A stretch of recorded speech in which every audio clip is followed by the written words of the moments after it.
Hi, Tara, and welcome to the About Her show. This is a show where we get women achievers, who we call women trailblazers, to talk about the journey of their lives, to share their successes, challenges, failures, ups and downs, everything that they've faced along the way. And the idea is not only to give them a platform to share the journey, but also inspire other women who are listening in. You know, lots of women out there have dreams, ambitions, aspirations, but for one reason or the other, they are not able to get to them. So we want them to get inspired by what you share and, get out of whatever is holding them back.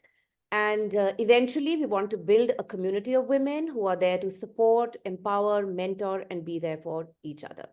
So a very, very warm welcome to Super. you. Thank you. Thank you so much for having me. I'm really looking forward to our chat. So am I. So am I. So Tara, just as an icebreaker, if you could share a little bit about, your journey, early life, childhood, and if you feel that any of those experiences are the reason why and where you are today. Sure. I born brought up in Delhi. Had a very privileged life. Mm-hmm. Um, Parents really sort of guided my siblings and I at a very young age. The conversation was always about being the best version of yourself. There were no conversations about what that version needed to look like, but there was always conversations about the values that we wanted as a family and as individuals. Mm-hmm. And being a youngest of three, I have an older brother and an older sister. We were given the autonomy and the liberty to really be who we decided we want to be, irrespective of gender dynamics or interests or qualifications. And I think that played a very big role in one's life to have the confidence Mm-hmm. to take decisions eventually, to follow one's path. Yeah, yeah, And I think now, as a parent of two young girls, it's one of those things that's resonated with me when it comes to how I see myself as a parent. Because I think for women in general or anybody to be able to follow their dreams, I think it starts at a very early age yeah, of some level of scaffolding and protection that needs to happen for eventually people to be the best version of themselves. yeah, yeah. And a little bit on the work that you do. Sure. So, I, like a lot of us, went abroad, studied, came back to India, was sort of figuring out what I wanted to do. I've always been a busybody. I think when I look back now, even in my sort of childhood and teenage years, Mm-hmm. I found it hard to watch the world go by. I always wanted to be involved or do something or have responsibility and accountability. So when I moved back to India after university and was thinking about what next, Mm-hmm. sort of 8, 9 months after an internship in my father's company, I came upon the idea of senior care. And at that point, what in my mind was called senior living, Mm-hmm. and realized very quickly that in India, there's actually a complete deficit of anything formal in terms of products and services that are for the aging population. Yeah, And true. so I asked my father at that time, who was still playing an executive, role in our company, that could I, have some resources and a few months and to explore this idea, and I did. Mm-hmm. And 13 years later, now Antara, which is the brand I started, when I started my work life, Mm-hmm. is really an outcome of that vision and that dream to be the one brand that people resonate with when it comes to getting older and aging. Yeah. So that's been the majority of my work life. I am the founder of that company, and now I play a slightly different role in the company. Mm-hmm. I also spend a significant amount of my time on philanthropy. It's an area I've become very passionate about over the last 5 or 6 years. Mm-hmm. And through that journey, have a very deep interest in the education sector, primarily early years. Okay. I'm a majority shareholder in an early years brand in Delhi, and our foundation and philanthropy is all in the education sector. So I often laugh and say I have a day job, a night job, and a weekend job. So Wow. that's my work Yeah, today so so I'm far. sure that's like pretty hectic. And in fact, since you mentioned senior living, so we had gone to, your place in Dehradun because at that point my elder son was interested in getting into this Hmm. space. So we generally looked around, but Oh, then wow. COVID happened, and then of course it didn't work out, because I think after that people were a little wary of sending their parents somewhere out. But yeah, we did go, and I Mm. absolutely loved it. And I told my husband that maybe, this is where I would come and, want to spend the last years, of my life. But it is a wonderful facility, no doubt.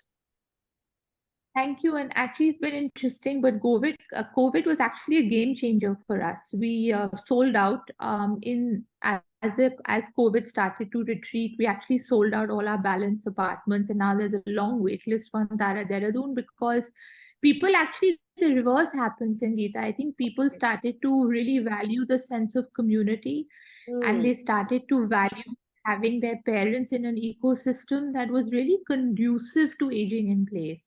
Yeah. So for us, that was actually a very pivotal time in Antara's journey. And since then, we actually have four different verticals under Antara, and Dehradun as a concept is within one of those verticals. And I'm happy to chat more as we go along this discussion. Sure, sure, sure. All right. So tell me, when you decided to start out with this venture, I'm sure you must have faced some challenges to begin with. And if you could elaborate on some of those, and also if you feel that some of those challenges were because of your gender. Sure. So I think I was very lucky. When I look back at the journey, I only actually see my ecosystem, my universe nudging me along in a positive way and opening doors and creating opportunities. That's how my mind has memorized my last, 13, 14 years. But Okay. if I was to specifically think about it and create, a little bit of a framework, I think three things um, felt difficult back then. Okay. I think one was that I hadn't really built a business portfolio before that. This was my first job. I hadn't even actually had a formal job for this. So Mm-hmm. to go to a board, to go to shareholders, to go to my family and say, this is an idea I want to pursue, in itself, at the age that I was, which was 23, Mm-hmm. being the youngest of my siblings, Yeah. that in itself created obviously an ecosystem where I'm sure everybody thought four times before they really supported one on the journey. So the age played a role, the lack of experience potentially played a role. Yeah. The gender piece, interestingly, at the start of my journey, didn't play much of a role, because in the ecosystem of my work environment, there was a lot of support with women in the workplace. And I guess because my father was progressive in that sense, Mm-hmm. the culture and the narrative in the organization percolated down. But subsequently, doing significant work in the gender space and talking about it and seeing the world around me, I realized what a big challenge it could have been for me. Mm-hmm. And where the gender piece did eventually play somewhat of a challenge for me, I think, was when I had my children. Okay. And I think as a woman entrepreneur leading a company in a sector that, we were creating the sector and the industry Yeah. at the age of 30, I think the intersection of all of that is where gender started to play a role. Because I think as women and being primary caregivers, Yeah. I found that phase, the first 2, 3 years of my children, quite challenging in being able to balance it all. Okay. Okay. All right. But in the work environment, you did not really face to begin with. Yeah. Not at mine. And like I said, I'm extremely, extremely fortunate. I mean, I always quote this one anecdote, though, which was quite ironic, which is, Antara Dehradun was the first manifestation of Antara as a concept. Yeah. And it was a construction site for 3.5, 4 years. And as CEO of of this entire business, it was sort of the heart and soul of what I was trying to create. Yeah. So I recall when we created the projects office where the entire projects team sits, there wasn't a woman's bathroom, and somehow it had never crossed my mind to specifically mention that there should be one. It never crossed the minds of our contractor or our team to create one. Mm-hmm. And this was when there was a woman leading this organization, and that was the Yeah. first time I stopped in my tracks and I said, "Wait a second, gender clearly plays a big role." Yes. Yeah. And creates these sort of speed bumps for people. So that's one anecdote I shared. And after that, never again was there ever, I think, a miss or a foresight on the role and the importance for accommodating women in the workplace. Yeah. That I think is a very, very common thing and something that gets overlooked very often because, like you said, nobody really thinks about it. It's not that they don't want to do it, it just never crosses their mind. This also requires to be done. Okay. So, Tara, Absolutely. if you were to look back on the journey of your life, and especially your growing up years, college, and whatever, even later when you decided to start out on your own, do you think you had any mentor, any role model, anyone that who you looked up to and wanted to be like them? I've definitely had a lot of mentors, and I actually believe very strongly in the concept of creating, I call it sangat, having an ecosystem and a community around you that is coaching you, that's supporting you in your learning from, and people who are not shy to tell you as it is. I Yeah, think in today's day and age, people somehow choose to be around those who agree with them. And I think that's the worst thing you can do for your own life journey. absolutely. So mentors and coaches I've had a lot. My board has played that role. My father has played that role. My friends have played that role. So I've been very privileged, and I've sought out people who I didn't know, but whose life journeys I've appreciated and asked them to coach and mentor me. So I'm always that person seeking and looking for a different point of view. Mm-hmm. But I think I've always been clear, in the sense that I've never had that one idol who I wanted to be like, because I realized that's a bit of a fallacy. I Okay. actually think trying to be like others, is or be like a particular person is probably a wrong way to live life. I think there are value systems and nuances and parts of personalities that I look up to in various different people, and therefore then I aspire to work hard for that particular aspect of who they are. Yeah. And then I also realized, spiritually and karmically, we are who we are. We can't be anybody else. And Yeah. so I think this lifelong learning of being a sum of all your parts is something that's been very important to me versus being exactly like somebody else. That's very, very interesting, because yes, you have a point. You can't be someone like, you can't be like someone, but you can definitely pick up things that you admire Hmm. in other people and then try to, somewhere try and make them a part of your personality, inculcate them into you. Yes, that is, I think, how the correct way of doing it. Okay. So tell me, anyone who wants to get into the space of entrepreneurship, wanting to start a venture, what are the three most important things which come to your mind straight up, like top of your mind, and just three tips? I think first and foremost is not to confuse passion with practicality. I think you can be very passionate about an idea in a space and a product or a service, Mm-hmm. but I think the level of diligence and homework you need to do as to whether the execution and demand of that is going to be practical, Yeah. and absorbable and acceptable, I think that has to be number one. You never know. Of course, any entrepreneur, when they start, they can do all the research, they can ask all the questions, and there's a level of faith and open-endedness you have to have. But as much diligence as you can do on your idea Mm-hmm. before you actually decide to jump into this is very, very important. It's not enough just to be passionate. The passion actually can grow once the practicality has been embedded. That's number one. Okay. Number two, I think, is surround yourself with people who are more intelligent and experienced than you. Okay. If there is a level of ego or arrogance in entrepreneurship, you will fail. And that I can hold and say very strongly. Okay. And where the ego and arrogance comes is when you start building, like I said, the people around you. So get mentors, coaches, board, and a team Mm. that actually are more experienced than you and know more than you. That would be point number two. Um, and three is make sure you have strong capital backing you up, to sort of say, okay, I'm going to start this journey and I have all of these costs, and taking the funds will come, the money will come. I think that's a very wrong fallacy, because everybody today wants to make sure that their dollar is well spent, Yeah. and they need to have that faith in you as an entrepreneur that you also know how the dollar has to be spent. So the understanding of your financial backing and how you are going to spend and how therefore you are going to earn back, I think is point number 3, which is very critical. Very valuable tips, I think. Very, very valuable indeed, because this is what will get the whole thing going. Because if you don't have people who can guide you, if you don't have the money, obviously, and your idea is not practical, then obviously you're not going anywhere with what you want to do. Okay. So, Tara, like you mentioned, of course, you have a personal life and a professional life, and balancing that for anyone can be a tough job.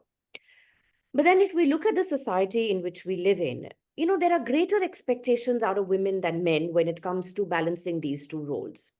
So, is there any way that you have figured how you do it, or any secret recipe that you have for managing these two aspects of your life? I think for me, one, I've just always openly acknowledged that it's difficult. I have never pretended, and I have always encouraged friends and family to also not pretend how difficult and challenging this can be. Yeah, And I've also very openly acknowledged that women and men, for that matter, can't have it all at the same time. true.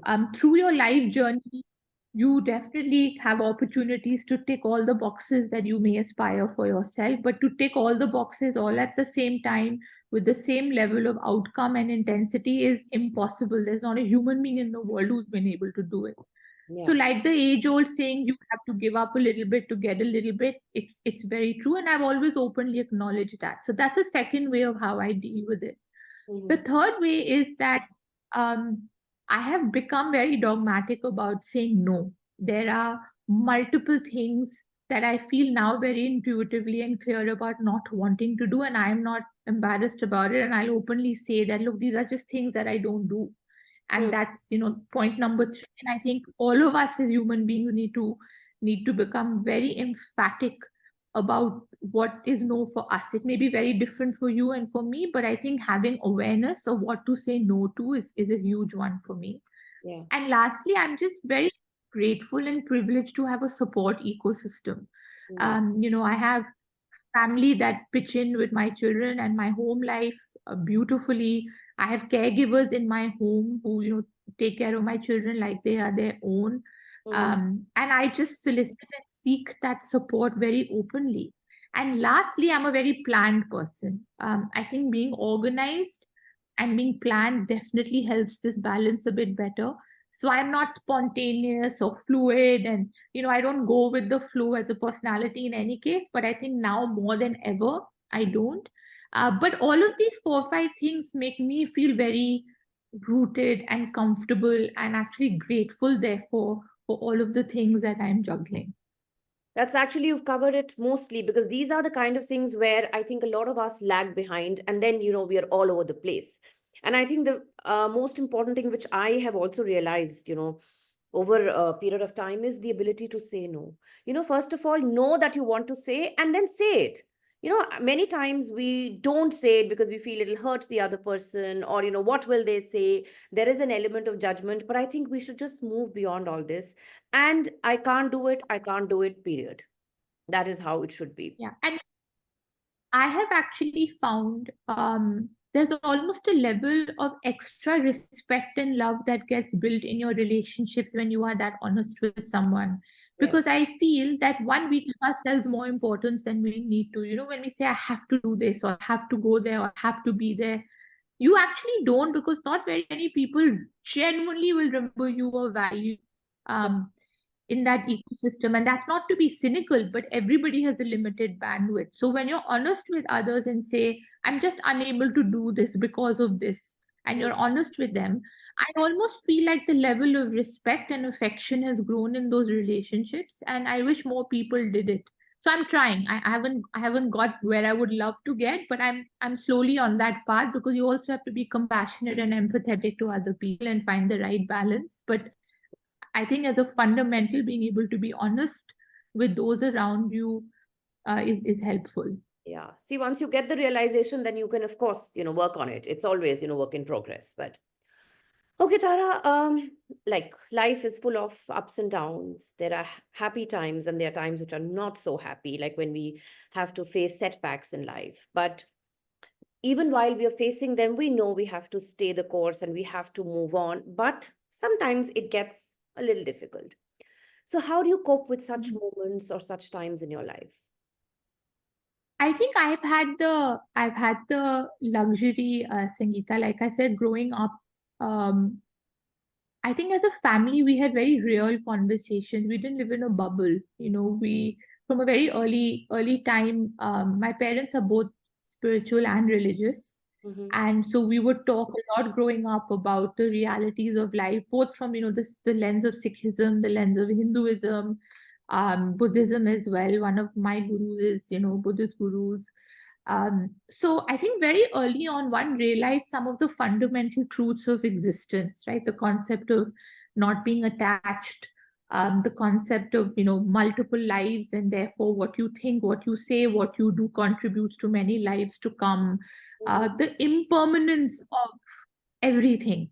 So Yeah. these nuances and notions, I think, subconsciously have been building in my mind as I've been growing up, and therefore when times have been tough, I Mm. think these subconscious understanding only got came to the front of Mm. my mind and my awareness, and I started building on these concepts, and Okay. they've really held me in good stead. And I think after all of that, one of the fundamental elixirs, I personally think, and at the cost of sounding cliche, but I really think there's some algorithm behind this which no one has yet cracked. But I really sort of live by the sense of gratitude. And I think that sense of gratitude just keeps giving you faith. If Yes. you're constantly pushing your mind to think about what's good and what is good in your life and what's working in your life, somehow everything feels like you can surpass it. Yes. And I think it does take a certain mental discipline and a wiring to think like that. And it takes a lot of work to get there. Mm-hmm. And I probably scratched the surface on the work it takes. But I feel that's been the biggest tool for me, to go through the roller coasters, is to just always look at the glass half full rather than half empty, while also having your weak moments. No one is perfect, but at the end of it all, going to bed at night with gratitude and waking up with gratitude, and through the day going up and down if you have to, but fundamentally trying to stay true to that. I think that's excellent because that gratitude, like, and that positive mindset. If you keep thinking positively and keep looking at things that are working for you rather than looking at those which are not, obviously, you are moving ahead. Because when you keep looking at things which are not working, you are pulling yourself back. And that, I think, is the worst thing that you can do to yourself. So, yeah, that I think really helps. And I'll also add that obviously it sounds very sanctimonious. You've grown up with people saying, I look at the positive or look at the good of it. Of course, it's very natural to say this, but actually, like I said, it takes a certain discipline. Like you work out every day, or you eat healthy every day, or you go to bed on time, or you do your pranayama on time, whatever your rituals and routines are in your life. Mm. When you've studied hard in school, or you've gone to office on time and worked hard, I think all of it is discipline. And I think there's a mechanism of discipline even to have a mindset of gratitude and positivity. It doesn't just happen. No, It it doesn't. doesn't happen because someone told you. It cannot. There's a lot of work and effort it takes to tune your mind to be able to do it. So I think it's one thing that needs attention for it to genuinely happen. Yeah, I agree. I agree. It just cannot happen. It's not like you press a button and, bingo, it's there. It doesn't work like that. Yeah, yeah. Okay, so Tara, having had a dream, then kind of worked towards that dream and getting there, and of course you're doing various other things now that you want to do. So, when I look at the young girls of today, we feel that there are so many options that they have, and there is an information overload at every stage and every phase of life. So, is there any piece of advice that you would like to give these young girls who are on the threshold of their personal and professional lives, 18, 19, 20-year-olds, that age group? It's a very tough one. I see it. Mhm. I see it around me, and I'll be very honest. It does worry me, and I think a couple of things. I think the role of parents has become actually far more significant in the lives of children and teenagers than it ever was. Okay. And somewhere I see parents not maybe realizing actually how important their roles are in terms of just emotional caregiving, not logistical and and life caregiving, but just very deep emotional communication with their children. And I think parents have become a bit preoccupied with the pushes and pulls of life in general. So I think that's one thing I would say is to parents, is that as your children get into the teenage and the adolescent years, I think they need so much of you, Mm. more than maybe they even did in infancy. Because in infancy, it was the logistical support. Now it's very deep rooting. And for parents to be able to give that, they have to do a lot of work on themselves before that stage comes for their children. Mm-hmm. So I think people need to, do the therapy, self-introspection, understand who they are as individuals before they can be parents. I think that's one big thing that I would say, and I have no experience yet, so I'm just, Yeah. speaking from the top of my mind. And the second thing I would say is that I think all men and women at all ages need to be talked about a sense of purpose. I think today, because that conversation isn't happening enough, perhaps I could be wrong, but I think when those dialogues don't happen enough amongst peers or in the education system or at the home level, Mm-hmm. my sense is at this age where you're trying to figure your life out, you haven't spent enough time actually looking inwards and saying, what could I wake up every morning and feel excited and motivated by? I think this age group is just getting pushed along, and there's sort of this peer group, everyone's sort of copying each other type of thing.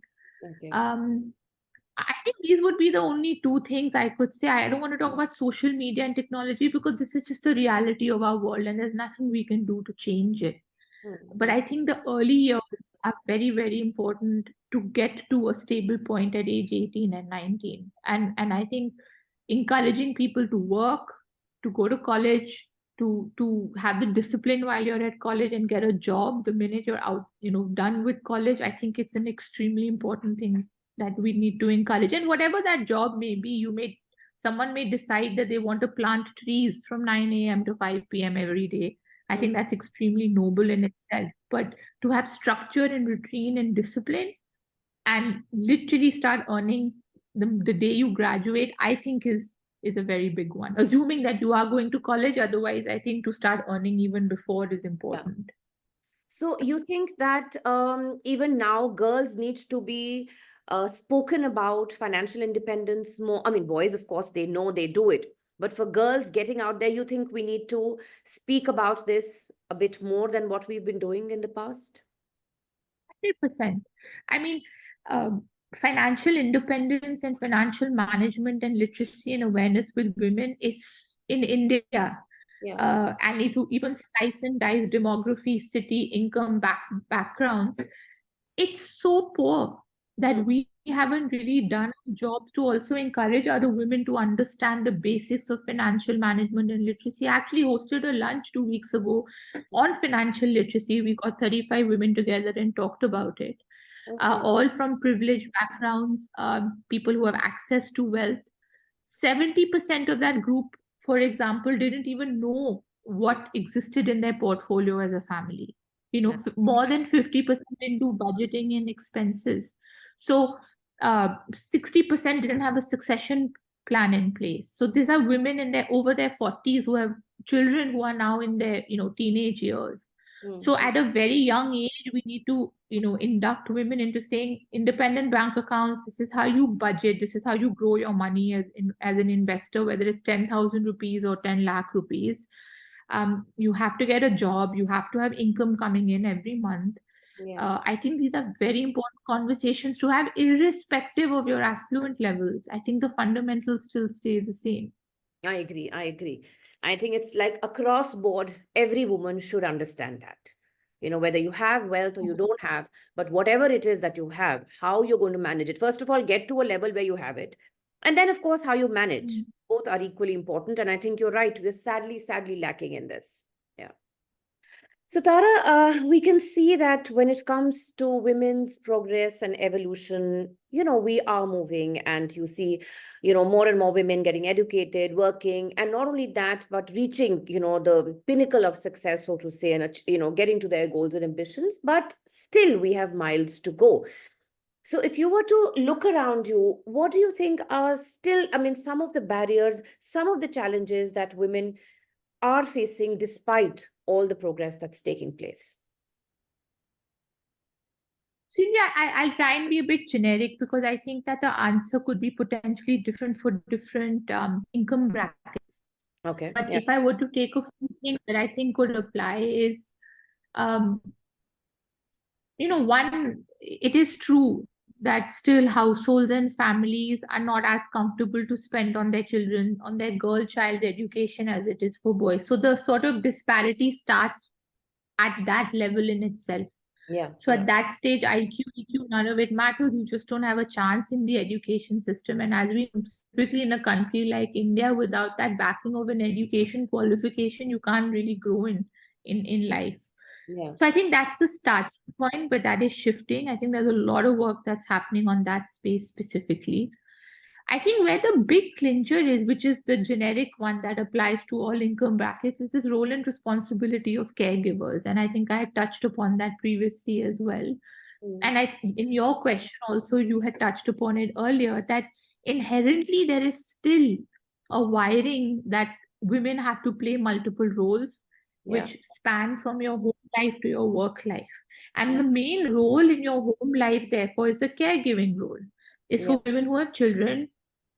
The fact of the matter is today the number of women joining the workforce is increasing, of course, but Mhm. the number of women dropping out of the workforce is still the same as it was before, Yeah. because the caregiving responsibility of children or elderly still actually ends up resting on the woman. Hmm. And till that doesn't change, in my opinion, and I've said this, in different platforms before, the women succeeding in life cannot change till men don't step up and start taking caregiving equally along with women.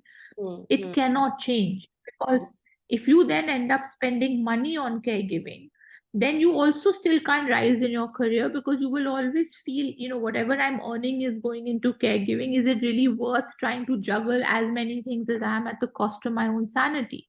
Yeah. So Yeah. I think that's the big fundamental shift. The education piece is, there's interventions happening there. I think the biases in employment are starting to change against women. Hmm. Organizations are very, very clear that the productivity outcome with women is far better, far higher. They are Hmm. making human capital policies much easier for women. So I think all of that is shifting. Those wheels are turning slowly but steadily. Yeah. The Yeah. piece I don't see shift too much is the caregiving piece, and that's what worries me as to what is the solution to that. I haven't cracked it. I think no one has cracked it yet, but I think in time, obviously, that will also shift. But that can happen, with conversations at home with our sons also, to say when you are older, you will play an equal role in the lives of your children and the lives of your parents as they need more care. Correct. So actually, you're so right, because I'm doing my doctorate in gender diversity. So I also, I mean, the survey that I'm doing, and I'm covering the corporate sector. So you do realize that, it is entry level, you will have women and equally talented, equally qualified, equally willing to work. But when it comes to the middle level and upwards, that's where the women start dropping out. And of course, because of these responsibilities. So till the time, I think, like you said, men also don't step up their game, and they also don't admit and realize that they have a role to play here. The change is going to, I don't know, maybe not happen that soon, or maybe it won't happen, because I think, like they say, it takes two to tango. So women can't do it alone. They need that support, and people around have to give that support. Yeah. All right. And I don't think uh, there is a lacking in men not wanting to do it. I think there's just a lack of conversation, education around the need to do it. Because we have Um, to reach out and also, yeah, as women. yeah, absolutely, absolutely. And I think role modeling is so important.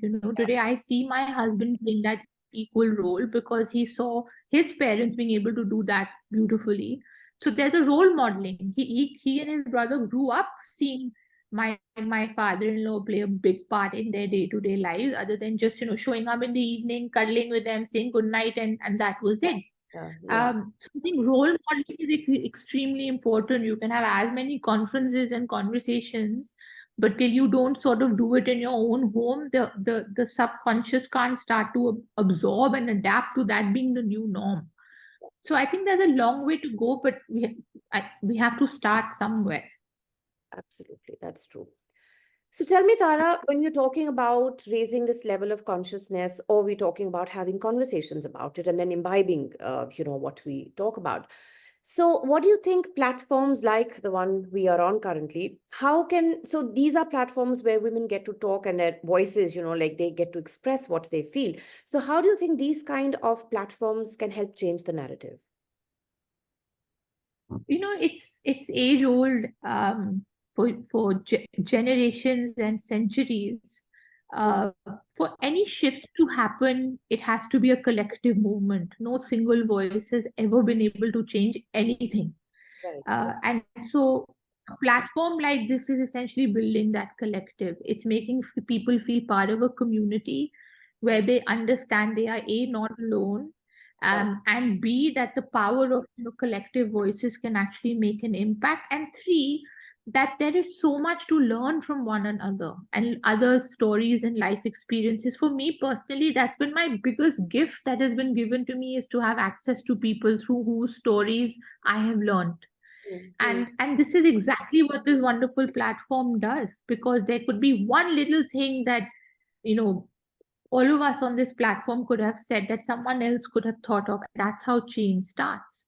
Yeah. So it's very important to have these conversations and dialogues, and be authentic and honest in them as well, because I think everybody needs to feel like there's a comrade they have who's going through the same thing. And I think if we as women don't do it for each other, who is going to do it for us? Like they say, charity begins at home. So we have to start doing it. We have to build that, that bond, that platform, that place where even if you are not there, at least to listen to someone else, share an experience which resonates with you. And, you at least know that, okay, what I'm thinking is right. Sometimes if you have nobody to talk to or nobody to, like vent out your thoughts and feelings to, you could be all over the place. So this, I think you're right. This is how we can help make that change. Okay. Another Absolutely. thing, a lot of people nowadays are talking about mental health and, many, as compared to earlier. I mean, I think earlier it was a subject that was totally taboo. Nobody kind of wanted to mention it. But in that space also, do you think women face a challenge that nobody wants to talk about, women included? They don't want to talk about their mental health issues as much as probably it's happening with men, or you think there isn't much of a difference? I actually think it's reverse in this situation. I think women are far more comfortable to talk about their Okay. mental health challenges and support that they are getting for it than men are. And Okay. again, it's this age old, men have to be strong, they have to be in control, they have to be, managing situations. That subconscious behavior in men is, for them, it's far more taboo than women. Mm-hmm. Um, and I think that's very important, especially because, hormonally and biologically, Yeah. women do actually have more challenges from a mental health perspective than men do. So it would be extremely scary and dire if in the, if the gender equation played out here as well. But I think in this space, I personally feel women are far more open about it, Mm-hmm. because they're far more open than other women do. Yeah. So I think that really helps in the support that they need as they go through sort of these challenges. I think you do have a point because women do tend to share. I mean, if you get somebody, if you feel that you have a listening ear, somebody who's patient enough, maybe a friend or a confidant or a relative, whoever, women tend to share more because, of course, one of the, I think, what should I say, the plus points of a patriarchal mindset is where women, it's okay for women to express emotions where it isn't for men. So that's how men are, or boys are raised, that you can't show your emotions. So I think this is somewhere that, yeah, women talk about it, so that helps. Okay. So now just Absolutely. moving away from this serious talk. So, a lot of us nowadays, I mean, if we look around us, we will find that people are doing various things which are, opposite to what they've been doing all their lives. So typically in people's, early 40s, late 40s, you see that there is a shift in careers. Somebody is taking to writing, hiking, dancing, social work. I mean, you name it, there is so much out there which people are doing. And this is people who've been doing, been following regular things, or, having a regular profession till then, maybe a doctor or a chartered accountant or what have you. So what do you have to say about this? And I have a term for this. I call it midlife rebooting. So what do you have to say about this? So my first instinct is fantastic. I think as people can spend time on being more authentic and understanding what they really get joy from, as long as that joy is not harming other people, Yeah, yeah. I think the better the world will be. And ultimately, everybody just wants to live in a world where people are kind and joyful. And therefore, if individually we take care of that kindness and joy within ourselves, it will have a multiplier effect and we'll just be in a happier ecosystem for ourselves, our children, our parents, our loved ones. So Yeah. I think that any sense of renewal and reboot, and I really like your term, I think is fantastic. Though one thing I recently came upon, 8 9 months ago, a theory which now makes so much sense, but at that time when I heard it, it was sort of wow, eye opening for me. Mhm. Is that for us to be at the optimal version of ourselves, Mhm. this constant sense of rebooting and renewal, um, it needs to be constant. So the rebooting and renewal needs to be constant for us to be the best version of ourselves over a long period of time. So Absolutely. it's wonderful that people have discovered these things that give them joy and happiness at 40 or 50 or 60. But I think we need to normalize the ability to be able to do it much younger, to be able to do it more frequently, and to be able to do it as part of our daily, weekly, monthly lives. Yes. Because it's very clear now scientifically that if you really, really want to live a good, happy, healthy life, this constant renewal is extremely important. But I'm glad that people are being able to find their joy, better late than never. Yes, like better late than never. Yeah. And I think it leads to, Absolutely. like, as I would like to say, it leads to a more wholesome you. There are no gaps in your personality, in your, the general, the makeup of you as a person. I think that this just goes to help. All right. So, Absolutely. Tara, looking ahead, any personal, professional aspirations that you have, which you think you could share with us on this platform? I think a few things, Sangeeta. I think firstly, the Antara journey has been extremely rewarding. Mhm. But we're getting into a very deep and very intense phase of growth now. So this level of scaling up, both in terms of different offerings as well as geographies, is new for me. For the last few years, I've been able to really deeply focus in and create the foundation, and now we're really growing. So for me professionally, that's going to be a big one Okay. in the next few years. Two, I think for me, looking forward, the role of a parent is something that takes up a fair amount of my time, and I want to be able to keep learning and understanding how I can be the best version of myself, to therefore be the best parent I possibly can to my girls. And I think that's a constant learning curve and journey, and I want to be able to give that a lot of time and space. And Mhm. three, I think I take the role of a, a citizen of my ecosystem very seriously. I've never been one of those people that's been a lone ranger or live life only by my own wishes and dreams, but I really do believe very solidly in the aspect of community, and that community is obviously comprising of friends and family and people that you serve. Mhm. And for me, that's a big chunk of my life, and I think that I want to keep evolving in that space to be able to give back to all of those who come into my sphere of life. So that's really the three big buckets for me.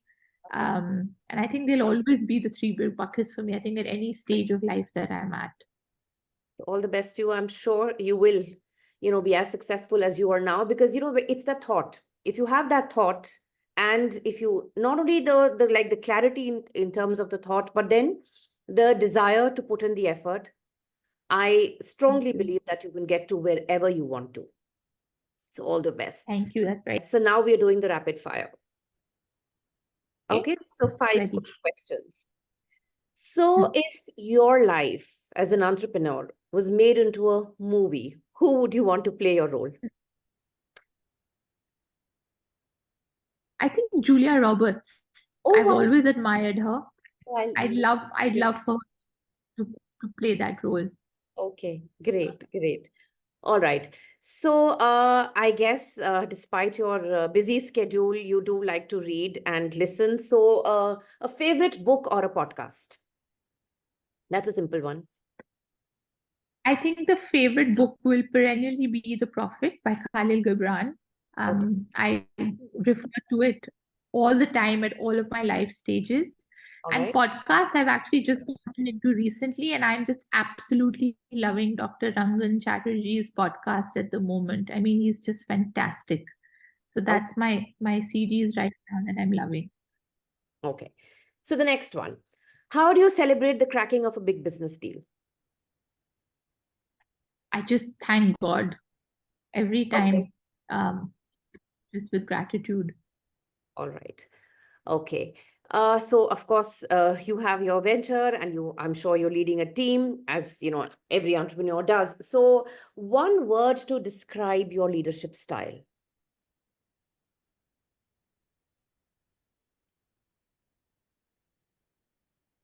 I think compassionate. Um, I would like to think that it's compassionate. So again, it's a thought. If you think that you want to be like that, I'm sure, that's how you become, like you kind of just manifest it. And finally, how do you unwind after a long day? For me, sleep is my antidote to everything. I really value it, and that's my unwinding is to have a good night of rest and a good sleep. All right. Okay. So that's it as far as the rapid fire goes. And of course, thank you so much for being on the show. It was indeed a wonderful conversation, delightful and very insightful. Because like I always say that I speak to different women from different walks of life, different age groups. And while there are differences in terms of their personalities, thought processes, and way of, communicating and whatever, but at the core, we're all the same. We are all kind of bound together by that. And it's come forth so beautifully in this conversation. So thank you once again for being on the show. Thank you so much for having me. I really, really enjoyed that. Thank you.